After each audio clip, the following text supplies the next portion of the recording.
अरे भाग्यवान, मेरे जूते कहाँ रखे हैं? मुझे बाहर जाने में देर हो रही है। तभी मालती कमरे में आती है। ये रहे आपकी जूते। मैं इन्हें साफ करने के लिए ले गई थी। अरे वाह, तुम कितनी समझदार हो। मेरे बिना कुछ कहे ही सारे काम कर देती हो। तभी मालती झिझकते हुए रमेश से कहती है, सुनिए जी, आपसे एक बात कहूँ, बुरा तो नहीं मानेंगे ना? अरे नहीं नहीं, बेफिक्र होकर कहो। शादी से पहले मैं अपने मायके में नौकरी करती थी। मैं चाहती हूँ कि अब मैं फिर से नौकरी करना शुरू कर दूं। वैसे भी सारा दिन घर में बोर हो जाती हूँ। देखो मालती, तुम्हारे नौकरी करने से मुझे कोई ऐतराज नहीं है, लेकिन तुम्हें एक बात बता दूं, हमारे खानदान में आज तक कभी किसी औरत ने नौकरी नहीं की। फिर भी एक बार तुम माँ से पूछ कर देखो, अगर वो तुम्हें नौकरी करने की इजाजत दे देती है तो अच्छी बात है। रमेश वहाँ से चला जाता है। फिर उसी शाम मालती अपनी सास के पैर दबा रही होती है। तभी उसकी सास मालती से कहती है, अरे क्या बात है बहू, आज तो ठीक तरह से मेरे पैर नहीं दबा रही। किसी ख्याल में खोई पड़ी है क्या? मैं भी तो जानूं आखिर बात क्या है। दरअसल वो माँ जी। अरे हाँ हाँ बोलो, इतना सोच क्यों रही हो? माँ जी, अगर आप बुरा न माने तो मैं नौकरी करना चाहती हूँ। घर के काम करने के बाद मेरे पास काफी वक्त बच जाता है। मालती की ये बात सुनकर उसकी सास गुस्से में कहती है, अरे बहू, तेरी तबीयत तो ठीक है ना? आज ये कैसी बहकी बातें कर रही है? ला, हमारे खानदान में आज तक कभी किसी औरत ने नौकरी की है जो तू नौकरी करने की बात कर रही है, हैं? अरे बहू, तू क्या रिश्तेदारी में हमारी नाक कटाना चाहती है? जितना जल्दी हो सके अपने दिमाग से नौकरी का भूत उतार, और अब जा, जल्दी से रसोई में जा, खाना बनाने का वक्त हो रहा है। मालती मन मार कर खाना पकाने के लिए रसोई घर में चली जाती है। अगले दिन, नमस्ते माँ जी, कैसी हैं आप? अरे आओ आओ दिवाकर बेटा, बैठो, मैं तुम्हारे लिए चाय मंगाती हूँ। बहू, जरा एक कप चाय तो लेती आना। फिर दिवाकर एक फाइल खोलकर मालती की सास के सामने रख देता है। ये देखिए माँ जी, ये है पिछले महीने का हिसाब और ये रहे मुनाफे के रुपए। एक बार हिसाब देख लीजिए और इन कागजों पर अपने दस्तखत कर दीजिए। अरे दिवाकर बेटा, मैंने भला आज तक कभी तेरा हिसाब देखा है जो अब देखूंगी? ला बता, कहाँ दस्तखत करूं? तभी मालती चाय लेकर वहाँ आ जाती है और अपनी सास को बिना कागजातों को पढ़े इस तरह लापरवाही से दस्तखत करते हुए देखकर हैरान रह जाती है।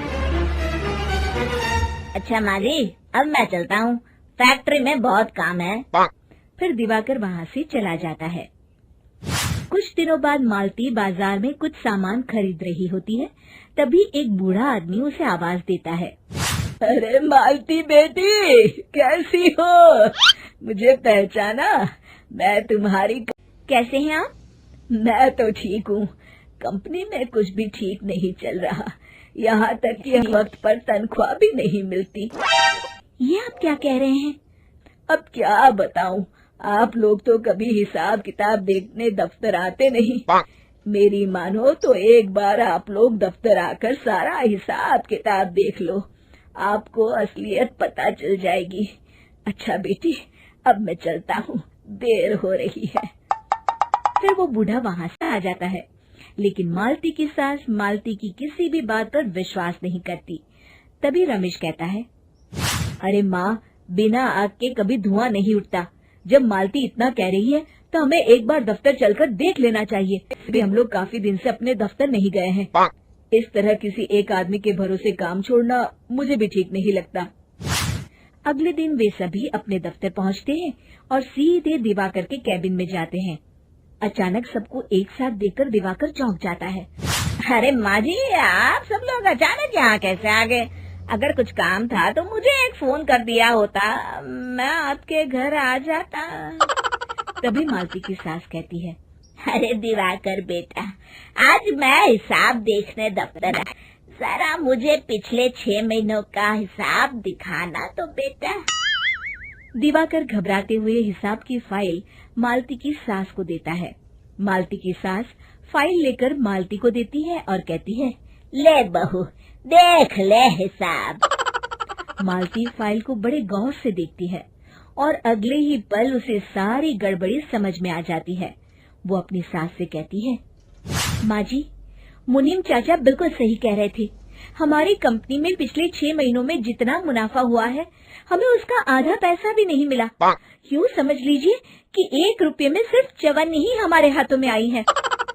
मालती की बातें सुनकर मालती की सास गुस्से से दिवाकर को पूछती है, दिवाकर, मेरी बहू जो कह रही है वो सच है? दिवाकर समझ जाता है आज उसका भांडा फूट चुका है। वो गिड़गिड़ाते हुए कहता है, मुझे माफ कर दीजिए माँ जी, मैं पैसों के लालच में अंधा हो गया था। अरे वाह दिवाकर, तू तो 1 नंबर का चोर निकला। इतने दिनों से मैं तुझ पर आंख बंद करके भरोसा करती रही और तू मुझे ही चुना लगाता रहा। अभी के अभी निकल यहाँ से और दोबारा अपनी शक्ल मत दिखाना। दिवाकर वहाँ से भाग जाता है। मालती की सास मालती को शाबाशी देते हुए कहती है, आज मैं समझ गई कि पढ़ाई लिखाई हमारी जिंदगी में कितनी जरूरी है। मैं बहुत किस्मत वाली हूँ जो मुझे तुझ जैसी बहू मिली है। शिक्षा, पढ़ाई लिखाई का इस्तेमाल सही जगह करके हम दुनिया में बहुत कुछ बदल सकते हैं।